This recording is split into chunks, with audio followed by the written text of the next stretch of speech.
Assalamualaikum warahmatullahi wabarakatuh.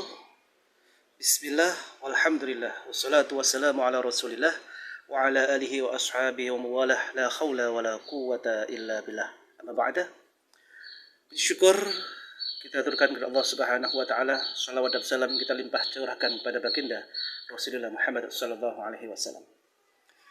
Baik, anak-anakku sekalian, kelas 9 yang dimuliakan oleh Allah. Syukur kita masih diberikan kesehatan, kita bisa bertatap muka walaupun tidak secara langsung karena wabah COVID-19 masih belum berakhir. Tetapi apapun itu, pembelajaran harus tetap terlaksana walaupun dengan segala keterbatasannya. Dan syukur alhamdulillah bagi yang masih bisa melihat tayangan ini, maka kita tetap bisa berkomunikasi. Jauh di mata, tapi dekat di HP, kira-kira gitu. Untuk kelas 9, saya yakin pada pertemuan awal ini saya tidak perlu memperkenalkan diri. Saya yakin Anda semua dulu sudah pernah bertemu dengan saya waktu kelas 7. Kelas 7 insya Allah dulu semua saya ajar dari 7A sampai 7H. Jadi oleh karena itu saya yakin Anda sudah kenal saya. Saya Budiono. Saya nanti akan mengajar Anda pendidikan agama Islam dan budi pekerti selama kurang lebih 1 tahun ke depan. Dan mungkin untuk 1 semester ini kita akan bertatap muka melalui daring seperti ini, melalui online seperti ini. Jadi sekali lagi puji syukur alhamdulillah kita masih diberikan sehat dan mudah-mudahan Anda juga tetap sehat di rumah. Baik anak-anakku sekalian, kelas 9. Pada kelas 9 ini saya yakin Anda semuanya sudah mendapatkan buku dari perpustakaan. Oleh karena itu, kita nanti akan membahas secara online buku atau materi yang sudah kemarin Anda dapat dari perpustakaan. Baik, pada bab pertama yang kita bahas adalah tentang materi keimanan. Sama seperti awal-awal kelas atau awal-awal semester dulu. Kelas 7 semester 1 kita bahas tentang iman pada Allah melalui Asmaul Husna. Kelas 7 semester 2 kita bahas mengimani malaikat Allah. Semester 1 kelas 8 kita bahas iman kepada kitab-kitab Allah. Semester 2 kelas 8 kita bahas tentang iman kepada Rasul Allah. Dan semester 1 kelas 9 ini kita akan membahas tentang mengimani hari akhir. Judulnya di bab ini adalah meyakini hari akhir, mengakhiri kebiasaan buruk. Kenapa? Karena kalau kita meyakini bahwa manusia ini pasti akan mencapai masa akhir di kehidupan dunianya, maka dia harus bersegera untuk mengakhiri kebiasaan buruknya agar dia bisa menghadap Allah, kembali kepada Allah dalam keadaan husnul khotimah. Dan itu adalah impian kita semuanya. Tidak ada keindahan yang melebihi keindahan daripada mati dalam keadaan husnul khotimah. Jadi yang kita bahas pada materi ini adalah materi yang sedikit angker bagi sebagian orang, yaitu materi tentang kematian, materi tentang kiamat, bencana, dan seterusnya. Tapi sebenarnya materi ini tidak menakutkan, karena mati itu sebenarnya tidak perlu kita takuti. Ketika seseorang sudah berani menyatakan untuk hidup, maka sekaligus juga dia sudah harus mendeklar pada dirinya bahwa dia juga harus siap untuk mati. Jadi tidak perlu ada yang kita takutkan ketika kita membahas tentang ini. Baik anak-anakku sekalian, setelah kita mempelajari materi ini nanti diharapkan Anda dapat paling tidak 1, memahami makna iman kepada hari akhir berdasarkan pengamatan terhadap dirinya, alam sekitar, dan makhluk ciptaannya. Dan untuk materi kompetensi dasar untuk keterampilannya adalah Anda semuanya dapat menyajikan dalil nakli yang menjelaskan gambaran kejadian hari akhir. Jadi itu kira-kira yang pertama yang kita bahas, kita kupas adalah tentang apa itu pengertian atau makna iman kepada hari akhir. Kita ingat-ingat lagi dulu.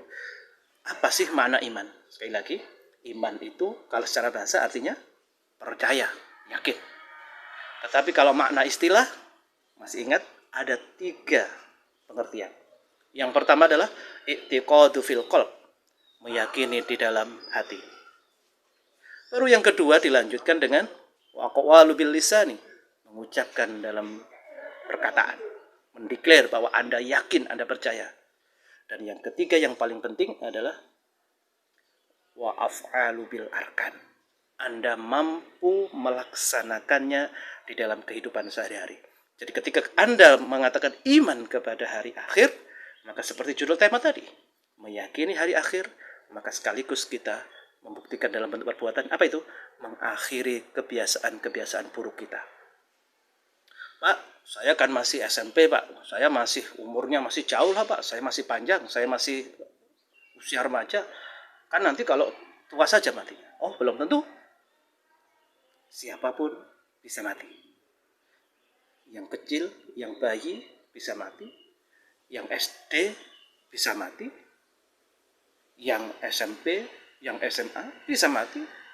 Yang muda bisa mati. Yang tua bisa mati. Semuanya bisa. Jadi tidak ada jaminan. Bahkan besok hari pun kita masih bisa hidup, menghirup udara pagi. Tidak ada jaminan. Siapa yang berani jamin? Oleh karena itu tugas kita adalah mempersiapkan itu semua. Caranya akhiri kebiasaan buruk kita. Biar apa? Ketika kita suatu saat menghadapi hari akhir itu, kita tidak dalam keadaan bermaksiat kepada Allah. Alangkah indahnya ketika kita dalam rangka beribadah, kita melakukan aktivitas mencari ilmu seperti ini misalnya, kita dijemput, dipanggil oleh Allah, maka kita mati dalam keadaan husnul khatimah seperti yang kita bahas di depan tadi. Baik anak-anakku sekalian, jadi itu adalah makna iman. Yang kedua, apa sih hari akhir itu? Di dalam Al-Quran banyak kata-kata yang berkaitan dengan hari akhir. Dalam Al-Fatihah disebutkan Maliki Yaumiddin. Allah itu adalah zat yang menguasai hari pertanggungjawaban agama. Jadi ada yang menyebutkan hari akhir adalah hari pertanggungjawaban agama. Kenapa kok agama? Karena ini ada kaitannya dengan penyembahan kita kepada Allah. Allah lah yang zat yang kita sembah. Iyyaka na'budu wa iyyaka nasta'in. Jadi ketika kita nanti salah memilih agama, ketika kita salah di dalam yang kita sembah, maka itu akan kita pertanggungjawabkan di hadapan Allah Subhanahu wa Ta'ala. Okay. Ada yang menyebut dengan hari akhir ini adalah disebut dengan Yaumul Fasl, hari pemberian keputusan. Jadi nanti mana yang benar, mana yang salah, semua akan diputuskan oleh Allah. Allah adalah hakim yang paling adil nanti di sana. Alaihissallahu bi ahkamil hakimin. Allah adalah hakim yang paling adil seadil-adil. Nanti Allah akan memutuskan. Ada lagi yang menyebutkan hari akhir itu dengan pengertian yaumul jaza, hari pembalasan. Ketika kita di dunia sering melakukan kebaikan, maka insya Allah akan dibalas oleh Allah dengan kebaikan. Apa itu? Kehidupan yang memuaskan. Wa fi 'ishatir radiyah, di surganya Allah. Amin ya rabbal alamin.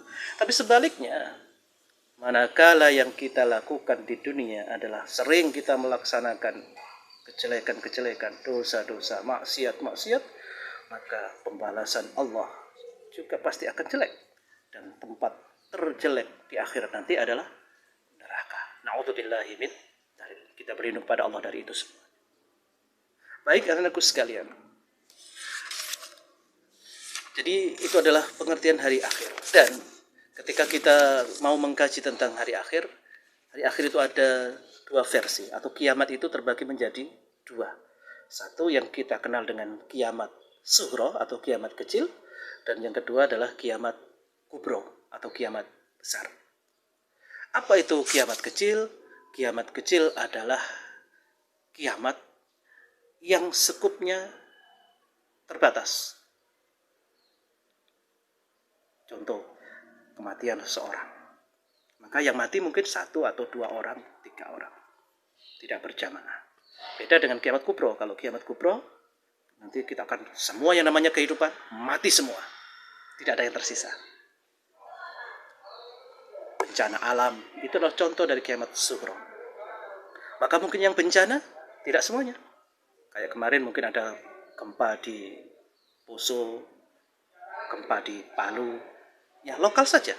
Mungkin di Mojokerto tidak ada apa-apa. Tapi nanti kalau kiamat kubro, maka gempanya adalah gempa semuanya. Alam semesta ini akan semuanya bergetar, bergoncang semuanya. Banjir bandang atau tsunami. Itu adalah contoh dari kiamat sughra. Mungkin kita pernah mendengar tsunami di Aceh, tsunami di Jepang, lokal. Tetapi nanti ketika kiamat kubro, maka tsunaminya, banjir bandangnya, seluruh alam semesta ini, airnya akan ditumpahkan semua, tanpa terkecuali. Itu mungkin yang membedakan dengan antara kiamat sughra dengan kiamat kubro. Jadi, itu sekilas penjelasan saya tentang macam-macam kiamat. Dan tugas Anda di rumah adalah coba Anda cermati, yaitu tentang dalil nakli yang berkaitan dengan hari kiamat. Anda nanti bisa buka, Anda baca di buku Anda di halaman 5. Itu ada Quran surah Al-Hajj, surah kedua-dua ayat 7. Silahkan nanti Anda baca dan Anda coba fahami maknanya. Selanjutnya juga ada gambaran-gambaran kiamat di halaman 8. Itu ada Quran surah Al-Zalzalah, ada Quran surah Al-Qari'ah, ada Quran surah Az-Zumar, ada Quran surah Al-Muzammil.